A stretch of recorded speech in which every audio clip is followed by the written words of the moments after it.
Olha, que as pessoas costumam dar uma exagerada na comida nas festas de final de ano, todo mundo já sabe. Agora, dizer que uma pessoa precisa de 10 mil reais para atender às suas necessidades nutricionais durante o mês de dezembro já é o cúmulo, não é mesmo? E sabe qual é a pior parte dessa história? Não estamos falando de 10 mil reais que saem do bolso da própria pessoa. Estamos falando de um dinheiro que sai do seu bolso, de cidadão brasileiro. Olha só essa história. Em dezembro de 2024, o Tribunal de Justiça de Mato Grosso pagou 10 mil reais de vale alimentação para cada um de seus magistrados e outros servidores, sendo que o padrão mensal desse benefício é de 2 mil reais. A obscenidade desse ato foi tanta que o pagamento do Vale Peru, como foi apelidado, gerou indignação até mesmo dentro do Supremo Tribunal Federal, que questionou o Tribunal Mato-Grossense através de um pedido de explicações feito pelo ministro Cristiano Zanin. Dentro do prazo de 5 dias que foi estabelecido pelo ministro, o Tribunal de Justiça do Mato Grosso respondeu com justificativas como a de que esse valor cumpre a função de assegurar a cobertura das necessidades diárias da pessoa humana, e ainda que trata-se de um valor bastante razoável quando diluído ao longo de todos os meses do ano. Só que esse não foi o caso. O tribunal citou ainda a Constituição Federal e o salário mínimo como garantias das necessidades vitais do trabalhador. E, com base nisso, afirmou que é evidente que o Poder Judiciário tem o dever de garantir aos seus servidores e magistrados o pleno atendimento dos princípios constitucionais no que diz respeito aos subsídios e demais verbas que fazem jus. Bom, o tribunal alega que os magistrados devolveram o valor, seja por transferência bancária ou por desconto integral na folha de pagamento do mês de janeiro, mas de qualquer forma decidiram acionar o STF para que não houvesse necessidade de devolução desse benefício sob a alegação de boa-fé.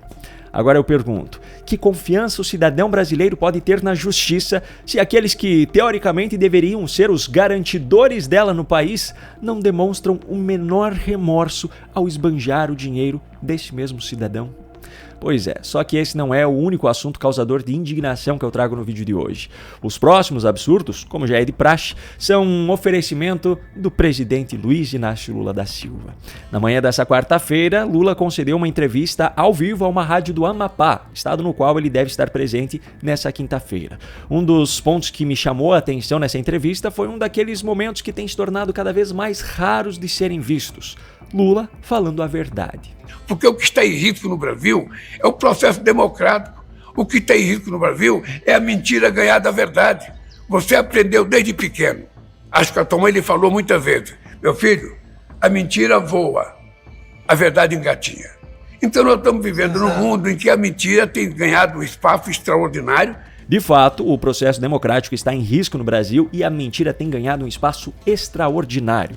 Só que o grande responsável por isso é justamente o governo Lula, que não apenas dissemina suas narrativas imoderadamente através dos seus discursos, como ainda faz uso de toda a estrutura do Estado e do dinheiro do cidadão brasileiro para fazer campanhas publicitárias em favor dos seus próprios interesses.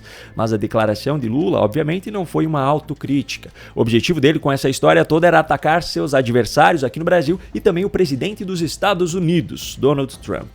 Agora, o entrevistador, pelo menos, não era daqueles que faziam apenas perguntas que fossem do agrado do presidente. Ele aproveitou a conversa para tocar também em assuntos polêmicos. A imprensa, em nome da liberdade de saber para informar, tem tido resposta às perguntas feitas para o governo do senhor?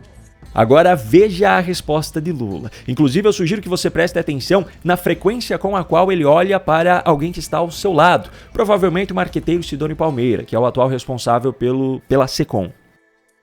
Ora, veja, todas as perguntas, é importante você lembrar que quem criou a lei da transparência fomos nós.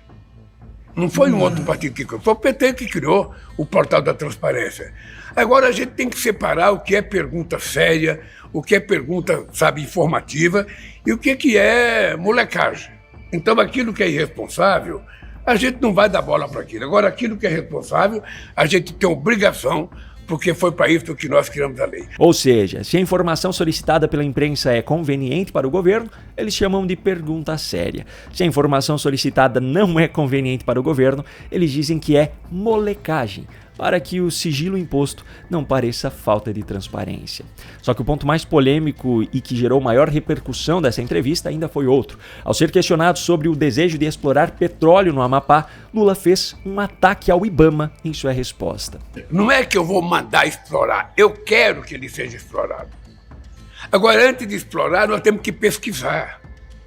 Nós temos que ver se tem petróleo, nós temos que ver a quantidade de petróleo, porque muitas vezes você cava um buraco de 2.000 metros de profundidade e você não encontra o que você imaginava encontrar. Então, o que talvez a semana que vem ou essa semana ainda vai ter uma reunião com a Casa Civil, com o IBAMA, e nós precisamos autorizar que a Petrobras faça pesquisa. É isso que nós queremos. Se depois a gente vai explorar, é outra discussão. O que não dá para a gente ficar nesse lenga-lenga, o IBAMA é um órgão do governo, parecendo que é um órgão contra o governo. Não. Pois é, essa resposta foi tão polêmica que levou até mesmo o pessoal da Globo News a fazer críticas ao presidente. Em sua maioria, os comentários negativos foram no sentido da estratégia política. Eu acho que o Lula acaba trabalhando contra ele mesmo quando reclama e praticamente se impõe a um órgão de Estado que é o IBAMA, né?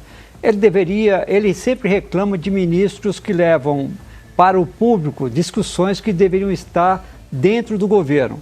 E ele fez exatamente isso, né? Mas a crítica que mais chamou a atenção foi um pouco mais dura, porque, em outras palavras, a jornalista acabou mostrando que essa versão de Lula, defensor do meio ambiente, nunca passou de uma farsa criada para angariar votos.